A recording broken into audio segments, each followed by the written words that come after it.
Hello, hi, and welcome to this episode of the Mandy Mayer podcast. As per usual, this is the podcast where we chat all about your health and fat loss expedition, you setting those goals for your health and fat loss expedition, as well as you achieving all those bloody goals of yours. To everyone that listens to this podcast, watches this podcast, rates and reviews this podcast, just a massive, massive thank you from the bottom of my heart. I know I always say that, but I really, really do appreciate it because the more engagement we have on this podcast, I say we because I can't do this without you guys.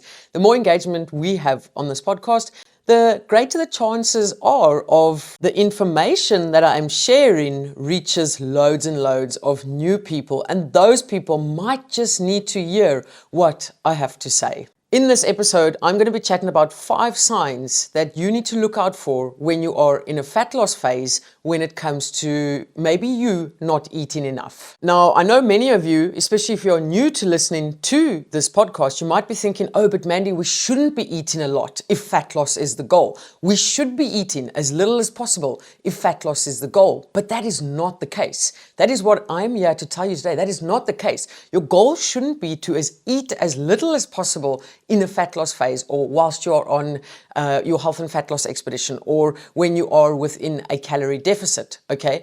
And I'm also going to explain why that shouldn't be the goal. So in short, you don't constantly want to be feeling hungry because you need to do something that is sustainable so that you can adhere to your plan, especially your nutritional plan when it comes to your health and fat loss expedition.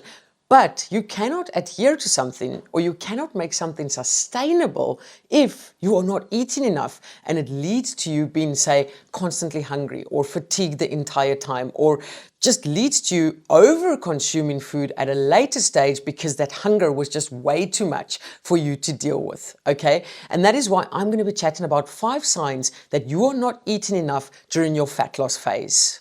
I really want you to look out for these signs because, like I said, more often than not, people do believe that eating as little as possible in a fat loss phase on the calorie deficit is the way forward. But I can tell you now, that's very short term. That's not going to be a long-term answer. So don't try and be the hero here. Don't try and eat as little as possible because at the end of the day, you want long-term results. So you want to make it sustainable, right? So again, here's those 5 signs to look out for. If you notice that any of these are happening to you, tweak your plan, tweak your nutritional plan, tweak your calories, whatever it is that you need to tweak it so that you don't feel any of these symptoms anymore. Number 1, you are constantly fatigued, you are drained, and you just don't have any energy, okay?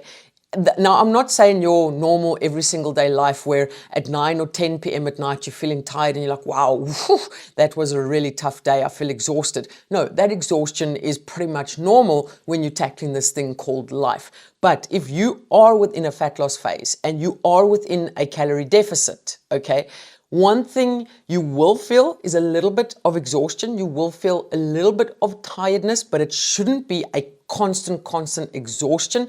You should not be feeling depleted, okay? And if you are feeling that way, it could very well mean that you are not giving your body enough food. And the food that you give your body is fuel. So when there's a shortage of fuel, what happens to your car when you don't add fuel to your car? Sure, someone just cuts out there on the highway, right? You don't want that to be happening to you. You don't want to bomb out midway through your nutritional plan for yourself and say, oh, this diet is not for me because, I don't have the energy. No, but to have the energy and not to feel constantly drained, you need to fuel your body. And the way that you're going to be doing that is you are going to be eating more food within your calorie deficit, within your fat loss phase. Because the food that you're eating, that is fuel. And that fuel is going to fuel you to get through those non-negotiables for the day. It makes sense, right? You literally cannot be smashing non-negotiables if you have no fucking energy. So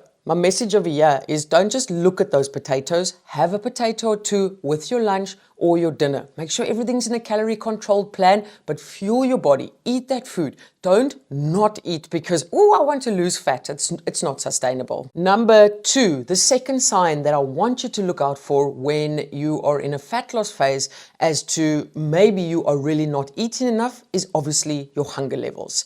If you are ravenous, like a ravenous field mouse, 24/7, you're going to bed hungry, you're waking up hungry, every single day you are constantly hungry, like ravenous, and you have extreme amounts of cravings for any foods, for fun foods, whatever it is, then you're not eating enough, okay?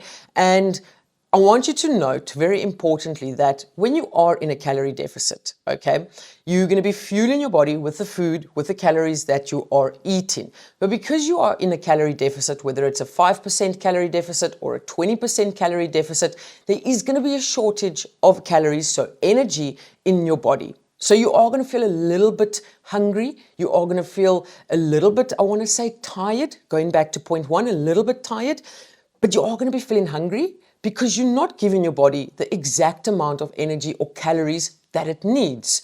So a small amount of hunger, you're going to feel it, but you should not be feeling ravenous 24/7, okay? So if that is the case and you really hungry all the time, and then after a week you're like, screw this shit, I'm so hungry, I need to eat food, then you overconsume food, you need to have a look at your current nutrition plan and your current calorie goals. Because at the end of the day, what might be happening is you might not be eating enough, hence why you are constantly hungry. And on that note of cravings, maybe you are not adding any of your favorite fun foods. And if you're not adding any of your favorite fun foods, what's going to happen? You're going to start missing them, you're going to start feeling deprived, you're going to start feeling hungry for those fun foods. And that is most likely where those cravings could also be stemming from. And then boom, after a week or after 2 weeks or after 3 weeks, you spiral out of control on any of those favorite fun foods of yours because you haven't had them for such a long period of time. Am I making sense here? Is the message sort of, is it that penny drop moment taking place now where you're like, I shouldn't really be restricting all calories and all fun foods and sniffing lettuce leaves for a living? Like, you should really be eating and eating volumed up meals, bulked up meals, even when in a fat loss phase. And that spiral, okay, that stems from you over-restricting calories or over-restricting your fun foods. That little spiral that I was talking about actually brings us towards point number 3, which is plateaus in weight loss or in fat loss. A lot of people think, oh, it's because I've lost so much fat already now, my body just says, no more for you. But that's not the case. What happens is when you hit a weight loss plateau or a fat loss plateau, right? So this is point number 3, is a fat loss plateau. But where does it stem from? It's stemming from you being within maintenance calories, okay?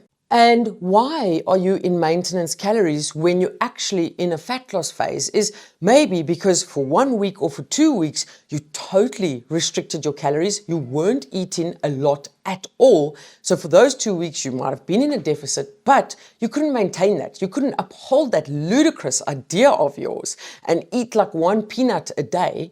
And all of a sudden you spiral out of control for a week, maybe 2 weeks, maybe 3 weeks, and you find yourself in a maintenance phase. And that's what happens when you're not eating enough. Okay, we have to be realistic about it. Is so many people say to me, oh, but Mandy, I'm not even eating a lot. I'm like, okay, but for how long? For like a week, maybe 2 weeks? What happens after that? Are you overindulging? Are you going on like a spiral out of control when it comes to your food choices? A lot of the times, most of the times, more often than not, all of that does stem from you potentially not eating enough throughout the day or from being overly restrictive, okay? So if you find yourself on that constant yo-yo dieting cycle of losing a couple of kilograms and then gaining a couple of kilograms, you need to ask yourself, are you eating enough within your nutritional plan or within your calorie deficit? And if you potentially aren't, is that the thing that is leading to you doing that yo-yo cycle or that spiral out of control or overindulging every second week? And then number 4, another thing that I wanted to touch on that is potentially a sign of you not eating enough or not consuming enough calories on your fat loss plan or your fat loss phase is mood swings, irritability, okay? Now, I don't want people to feel as though you changing your lifestyle and creating a healthier lifestyle is a massive chore. It shouldn't be making you angry. It shouldn't be making you upset. It shouldn't be making you miserable. More often than not, a lot of those feelings are associated with dieting because you're eating foods that you don't enjoy. You are not eating enough, and that is leading to you being miserable and upset and moody, right? And oftentimes, when you're feeling that way, it also leads to you not wanting to do it anymore, okay? So again, you need to look at adding foods into the plan that you enjoy. And if it is fun foods that are highly palatable and higher in calories, obviously they need to be added in moderation. You also need to look at eating more food and get that idea out of your head that you have to eat as little as possible for fat loss to take place. Remember, you're creating healthier habits, you're creating a healthier lifestyle, you're creating a sustainable way forward. So any weight that you do lose, you can maintain that loss for the rest of your life. But you can't be doing that if you are not eating in the first place as part of your fat loss plan. And then point number 5 is if you are losing strength within the gym, okay, so let's say, for example, you are already at the point where you're going to gym and you feel like you have no more strength within the gym. Maybe, just maybe, you are not eating enough, you're not fueling your body correctly for the amount of, I want to say, exercise or energy you're going to be expending. Let's say, for example, you're a runner and you just feel like you are constantly sluggish, you're tired, you're not being able to run at the pace that you usually run at, and any run that you do might be feeling like a chore. Maybe, just maybe, you're not fueling your body correctly. Maybe you are not eating enough, okay? So again, don't overlook any of these things. If you're in the gym and you're just not lifting like you want to, or you feel like you usually have been doing, have a look at your nutrition. Have a look at what you have been eating, okay? Every once in a while, you're going to feel, oh, I'm tired, I'm exhausted, depending on what the day throws at you. That's 100% normal. But if it's a constant thing where you feel like your exercise is affected, you don't have strength, you just don't have the endurance, you just don't have the, oof, I want to do this, maybe, just maybe, it is the fact that you are eating too little. All of this plays a massive role in everything that you are doing throughout your day. So those are pretty much the 5 signs that I want you to look out for, okay? Now, don't be scared to increase the food that you're eating, the calories that you are eating. Don't be scared to tackle it in a sustainable manner, okay? You don't want to be eating, pretty much, it's going to be very unsustainable for you to be eating 500 calories per day for the rest of your life. If you're watching the video now, you could see my facial expression when I was saying that. It's just, we need to get those ideas out of our minds. It's not about eat as little as possible to lose fat. It's about eating as much as possible on your calorie deficit amount or within your fat loss phase, okay, and still losing fat in the process. Because like I said, that's a sustainable way of doing it. And when it is sustainable like that, what's going to happen? Anything that you lose, any weight that you lose, it's going to be easier to maintain that loss because you've done it in a sustainable manner, okay?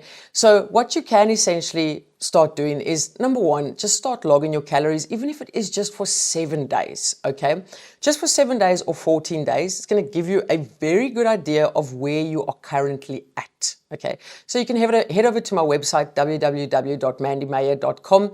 There is a free calorie calculator there. You can calculate your calories there. Download something like MyFitnessPal, Fat Secret. Any food tracking or calorie tracking app really does work. You don't even need paid for versions of these things, and actively start logging and tracking your calories, because like I said, that's going to give you the data. That's going to help you understand where you are currently at with your nutrition choices. So how much you are currently eating per day. Maybe you are shocked. Maybe you're like, wow, 800 calories per day. Maybe then you can say, let me look at if I can start increasing those calories. Then you can increase that. Maybe on the flip side, you might be like, oh, sherbet, why am I eating so many calories? That's a lot. Maybe you can look at decreasing those calories slightly, right?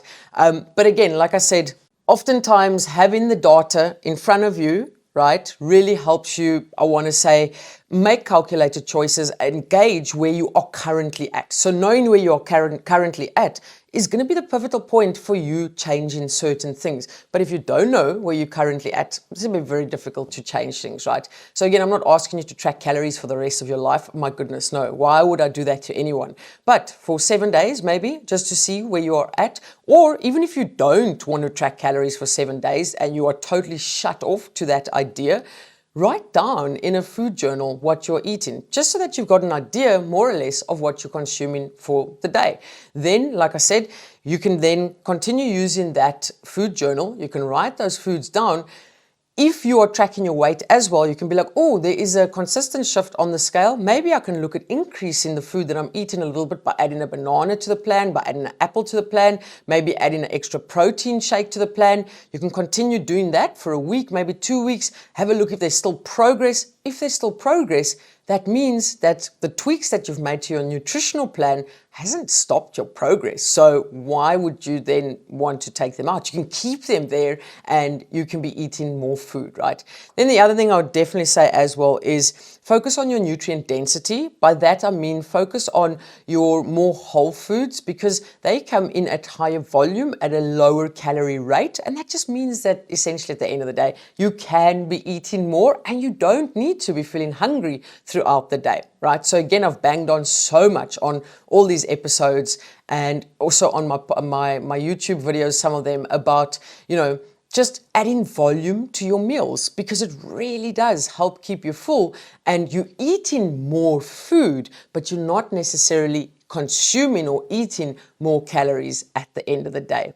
That's pretty much it from my side today. If you feel that you've learned anything from this podcast episode, or you feel like someone else might need to hear it, please feel free to share it on all your social media accounts, share it via WhatsApp, whatever. Share it with your dogs, uncles, cousins, sisters, brothers, puppy. That's also 100% fine. On that note, I'm going to love and leave you like I usually do. Keep smiling, keep laughing, and keep being kind to one another. Much love, your friend who doesn't like being hungry at all, Mandy.